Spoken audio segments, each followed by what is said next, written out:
Pintu teater 2 telah dibuka. Para penonton yang telah memiliki karcis dipersilakan memasuki ruangan teater.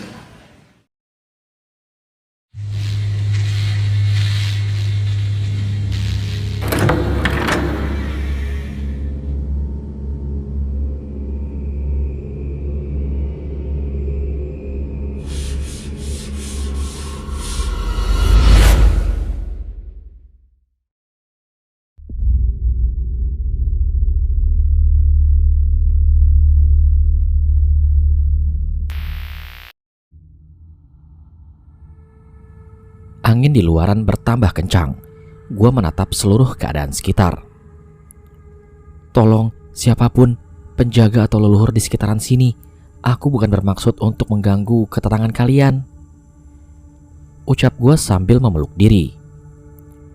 Nambah kesini angin semakin liar. Pepohonan di sekitar semakin bergoyang-goyang. Teriakan hewan-hewan di sekitar menambah beban pikiran gua kala itu. Mbak Cantika. Gue sampai nangis-nangis karena gue gak sanggup lagi menghadapi hal ini sendirian. Mbak, bukain pintu mbak.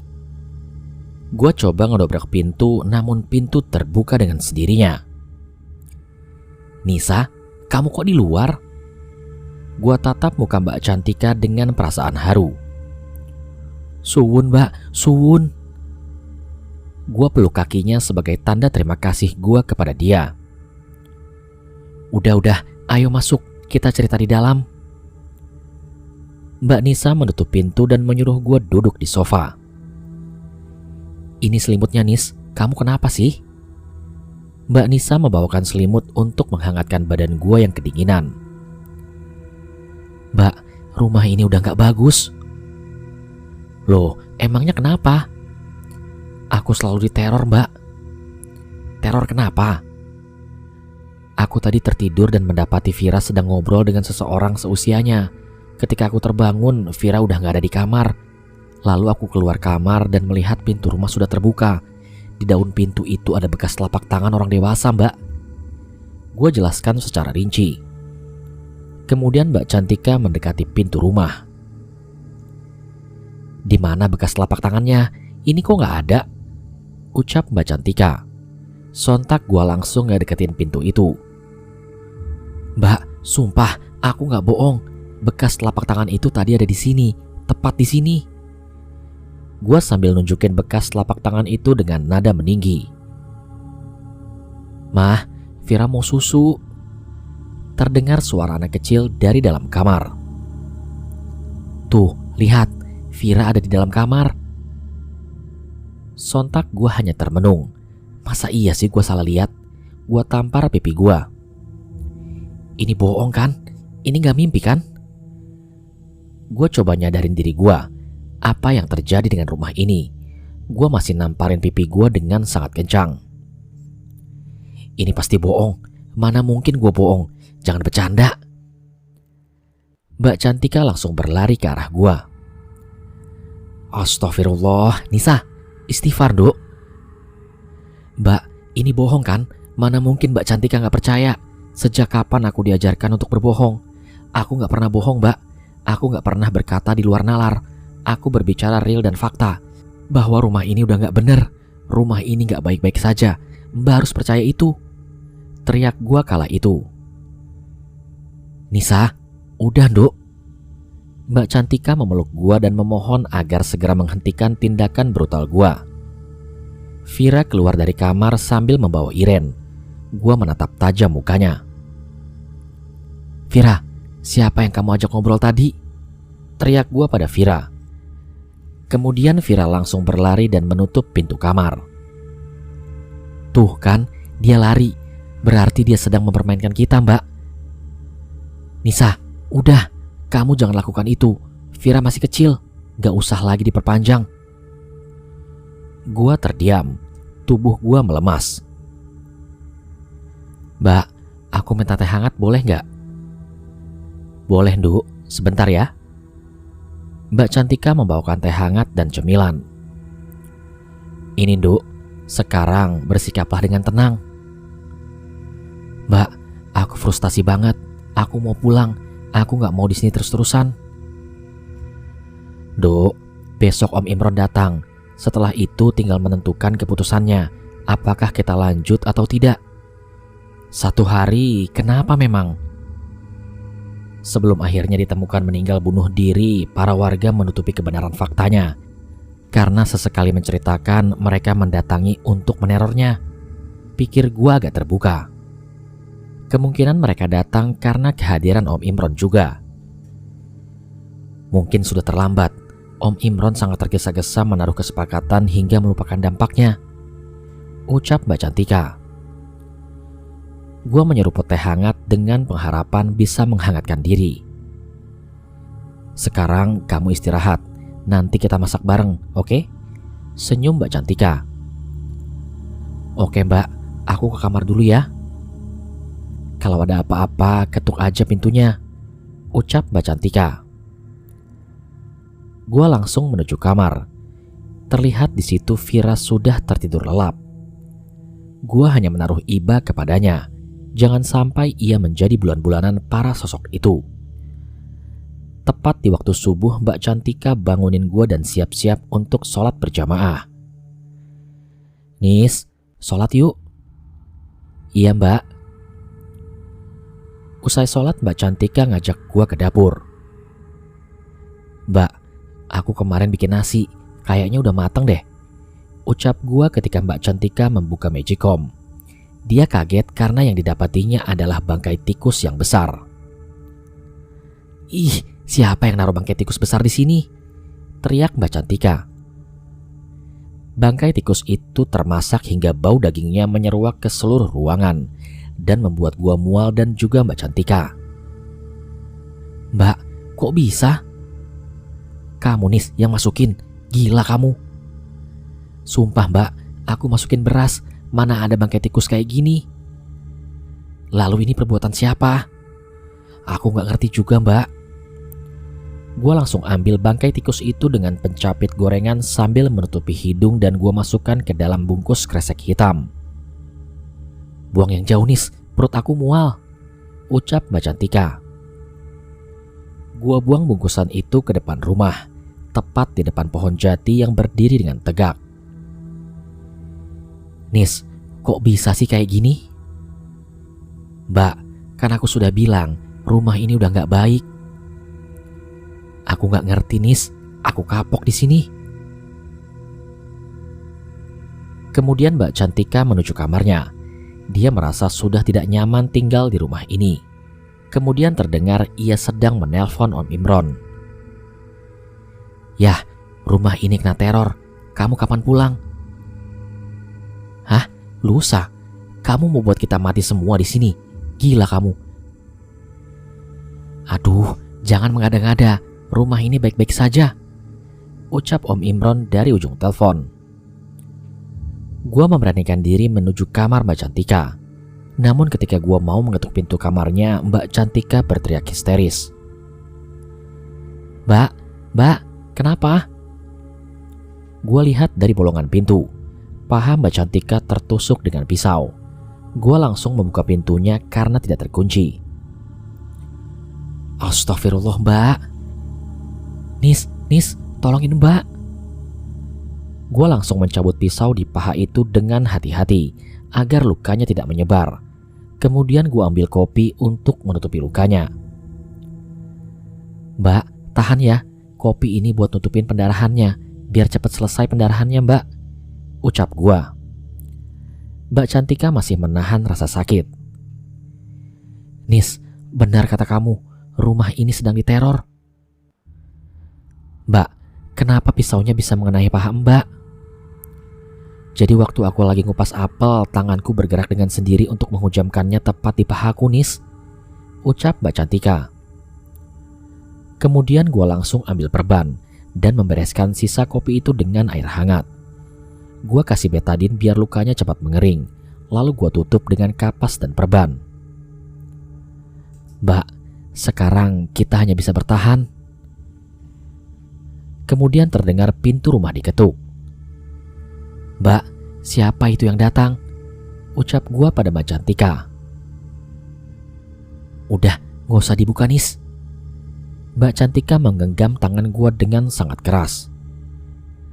Nis, percaya sama aku, jangan dibuka. Iya, Mbak. Suara ketukan pintu rumah berbunyi 2 kali, padahal suasana masih sangat pagi. Nis, kamu jaga Vira, aku takut dia kenapa-napa. Baik, Mbak, aku bakal jaga Vira. Di luar masih terdengar pintu rumah diketuk. Gue sangat bingung antara penasaran dan ngikutin keinginan Mbak Cantika agar tidak membuka pintu rumah. Gue masih terdiam sambil membereskan sisa kopi yang berceceran. Lampu kamar berkedip-kedip dengan sendirinya. Mbak, apalagi ini? Mbak Cantika kemudian mengambil tasbih sembari membaca bacaan yang ia bisa. Tak lama lampu pun berhenti berkedip-kedip. Mbak, kayaknya rumah ini belum ada izin. Bukan, Nis, memang mereka suka mengganggu. Jadi maksudnya Mbak udah tahu? Awal kesini Mbak udah tahu bahwa tempat yang akan kita tempati itu gak baik karena berdekatan dengan tetangga yang gak ada rupa. Maksudnya tetangga kita itu keluarga tanpa rupa, yang artinya mereka masih berkeliaran di sekitar kita, Mbak. Iya, Nis. Nis, kamu panggil Vira. Di mana dia? Tanya Mbak Cantika. Tadi sih dia masih tertidur.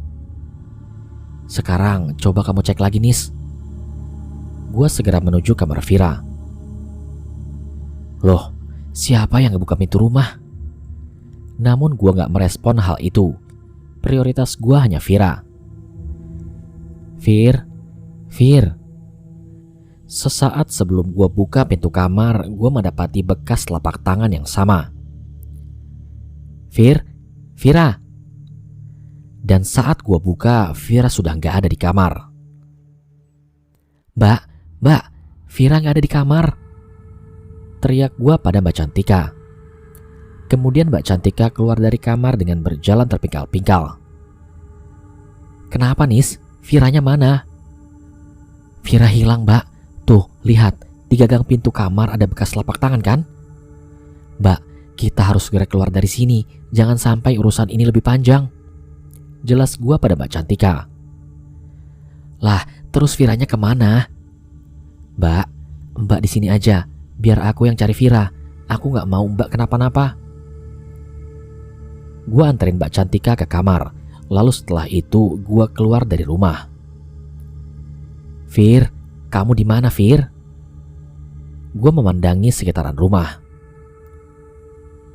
Kok ada suara anak kecil ketawa ya? Gua pandangi rumah sebelah. Gua lirik rumah itu secara perlahan.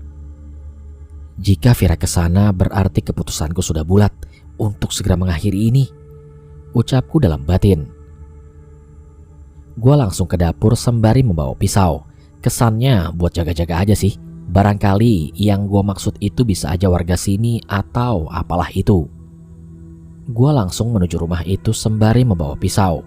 Gua langkahkan kaki agak cepat dan membuka rumah itu dengan sekali dorong. Loh, kok gak dikunci? Ucap gua dalam hati. Gua masuk ke dalam dan suara tawaan anak kecil itu menambah dekat. Gua genggam pisau itu kencang-kencang biar bisa menghujamkan tepat di tubuh orang yang coba mau nyulik Vira.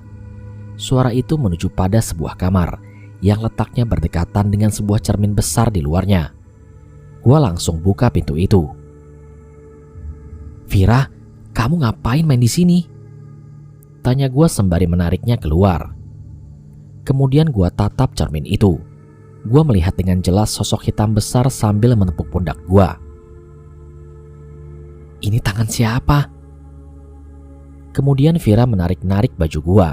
Gua masih gak percaya. Apa yang gue pikirkan selama ini ternyata benar.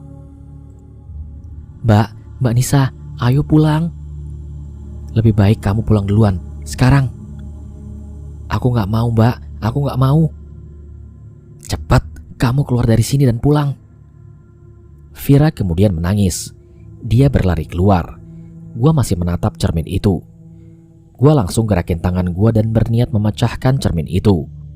Namun sesaat tangan bayangan hitam itu menahan tangan gua agar tidak menghancurkan cermin itu. Gue terus berusaha menggerakkan tangan gue sambil menahan sakit. Kalian semua udah menghancurkan hidupku. Gue terus gerakin tangan gue. Tetap aja sosok itu menahan tangan gue. Dan pisau itu terjatuh. Gue gak bisa berbuat apa-apa lagi. Namun secara sekejap bayangan hitam itu menghilang ketika sinar matahari memasuki rumah itu. Gue langsung memecahkan cermin itu dan kabur dari rumah itu. Gue langsung menuju rumah Mbak Cantika dengan tangan yang agak lemas. Tubuh gue agak lemas. Beberapa kali gue tersandung dan terjatuh. Gue kadang merangkak juga dan terus berusaha untuk bangkit. Aku harus kasih tahu Mbak Cantika. Gue buka pintu rumah dengan perasaan hancur lebur. Gue udah gak sanggup lagi tinggal di rumah ini. Gue mau cepat balik. Gue gak mau di tempat ini. Gue udah frustasi.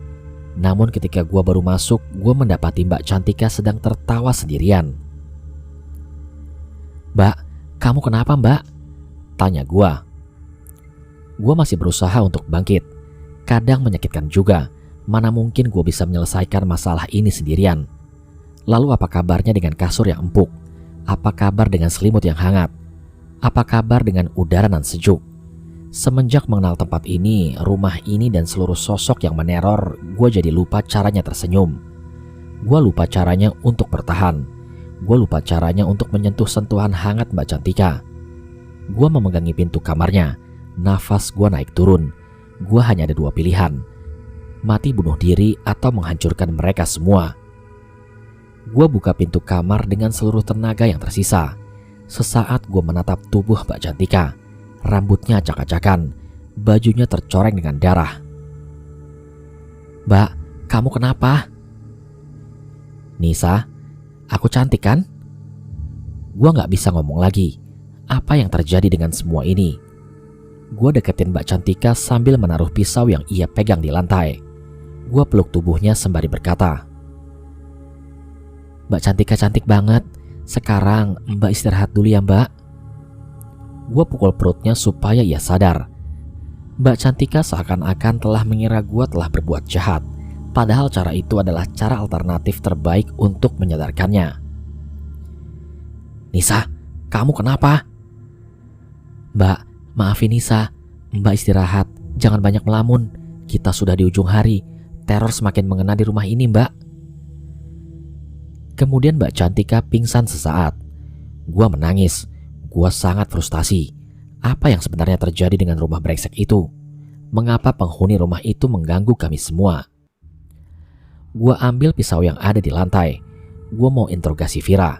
Niat gua sih cuman mau ngancam dia aja. Berharap dia berkata dengan jujur. Vira, buka pintunya. Vira langsung membuka pintu.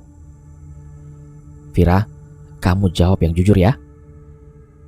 Gue deketin dia sambil menodongkan pisau. Kamu tadi bicara sama siapa? Jawab. Mbak kan udah bilang, kamu jangan masuk ke rumah itu. Kenapa kamu masih bandel? Vira mundur ke belakang. Dia ketakutan. Dia memeluk boneka Iren. Jawab, ucap gue dengan nada meninggi. Kemudian Vira mengambil sebuah vas bunga yang berada di dekat meja, lalu melemparkannya tepat di kepala gua. Aduh, sialan. Cucuran darah keluar dari kepala gua. Sontak kepala gua langsung pusing. Tubuh gua lemas dan gua terjatuh pingsan. Gua gak ingat apa-apa lagi saat itu. Vira kemudian berlari entah kemana. Mungkin saja ke rumah itu atau dia kabur. Gua udah gak peduli lagi. Karena gue udah frustasi. Gue terbangun dari pingsan tepat jam 7 malam. Gue baru sadar bahwa gue berada di kamar terlalu lama. Bekas darah gue masih berceceran di lantai. Gue kemudian menuju kamar Mbak Cantika. Terlihat ia masih tertidur. Gue udah frustasi. Gue gak tahu harus bagaimana lagi. Gue mencoba untuk bunuh diri agar semuanya cepat selesai. Tapi apakah bisa menyelesaikan masalah juga? Gue ambil pisau yang masih tergeletak di lantai. Gue ada niatan untuk memotong urat yang ada di tangan gue. Tapi gue masih bisa menahannya. Gue nangis sejadi-jadinya. Tolongin kita. Teriak gue sambil nangis-nangis. Tapi dari situ gue jadi mikir hal gila dan bodoh.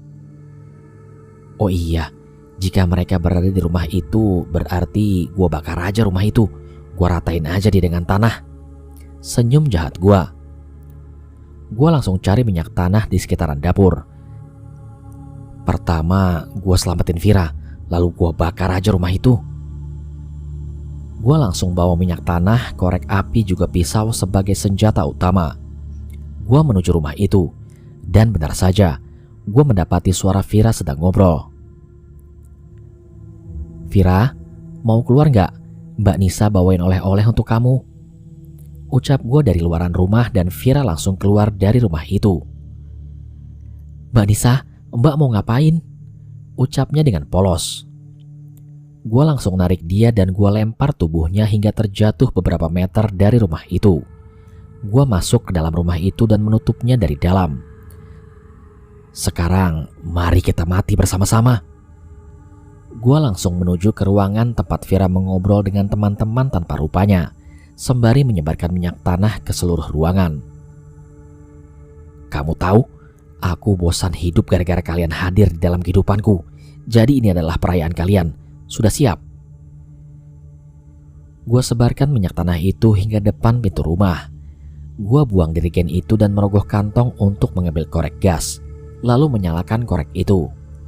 Namun sialnya korek itu selalu saja mati, seperti ada yang meniup. Kok gak mau nyala sih? Gua kemudian teriak histeris. Gua mundur hingga tubuh gua terjatuh dan berada di ujung pintu itu. Pergi kalian. Gua ambil korek itu dan gua lemparkan tepat di tempat gua sebarkan minyak tanah. Kemudian api mulai menyebar hingga ke ruangan lainnya. Dan ini saatnya gua keluar. Tapi gue lupa, gue mengunci pintu itu dengan mengaitkan kawat yang sudah dibentuk sedemikian rupa agar tidak bisa terbuka. Gue udah pasrah, gue udah gak ada harapan, gue udah gak bisa berbuat apa-apa. Gue pikir ini akhir dari kehidupan gue. Gue terjatuh pingsan karena telah banyak menghirup asap kebakaran rumah itu. Gue gak ingat apa-apa lagi. Yang gue ingat ketika gue terbangun, gue ada di rumah sakit. Gue kira gue bakal mati dan gak bisa menatap dunia lagi. Tapi gue bisa selamat. Gue gak tahu siapa yang nyelamatin gue dari situ. Ketika gue terbangun, Om Imron langsung mendekati gue. Nis, kamu gak apa-apa kan? Aku di mana, Om? Kamu di rumah sakit. Kamu pingsan di rumah kosong dekat rumah Om tadi. Kamu yang membakarnya, Nis. Gue takut bakal dibawa ke kantor polisi. Tapi gue udah siap dengan semua ini. Iya Om, maafin Nisa. Kamu gak salah. Tadi Om ditelepon sama Vira. Katanya kamu masuk rumah itu. Gue tersenyum. Vira memang licik. Padahal dia yang masuk rumah itu duluan. Lalu Om telepon kepala desa dan segera kepala desa mengarahkan warga ke rumah Om. Ketika ke sana ada kobaran api yang membesar. Jelas Om Imron. Kepala desa menanyakan pada Vira, apakah ada orang di dalam? Kemudian Vira menjawab yaitu ada kamu. Dengan cepat seluruh warga menobrak pintu utama, tapi terganjalkan oleh sesuatu yang ternyata tubuh kamu. Akhirnya mereka membuka jendela rumah dengan paksa dan membantu mengeluarkan kamu dari jendela. Iya Om, maafin Nisa. Om yang harus minta maaf Nisa. Lalu bagaimana Om? Sekarang kepala desa masih menyelidiki lebih lanjut. Nanti kamu tinggal menjelaskannya aja. Kamu benar kok. Lalu Mbak Cantika kemana Om? Mbak Cantika masih dirawat di rumah sakit jiwa. Tapi sudah membaik. Insya Allah minggu depan bisa keluar. Viranya kemana Om? Kalau Vira dibawa ke tempat sosialisasi anak-anak, psikologisnya terganggu. Om juga menyesal karena telah melakukan hal ini. Gua hanya bersyukur dan terus memanjatkan doa agar semua segera baik-baik saja. Sebagai pembelajaran ke depannya, jangan pernah mengambil mudah tindakan yang tidak sesuai dengan keinginan kita. Pikirkan lalu putuskan, karena resiko selalu ada.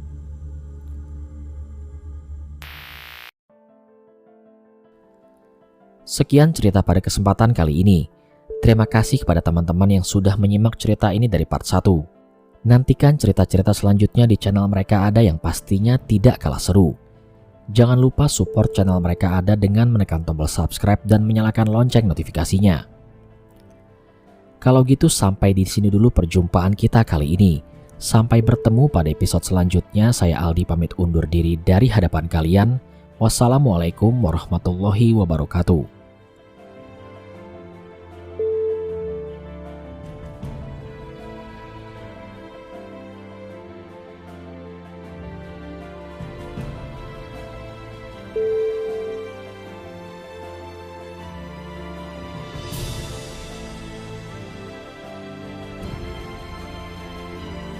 Thank you.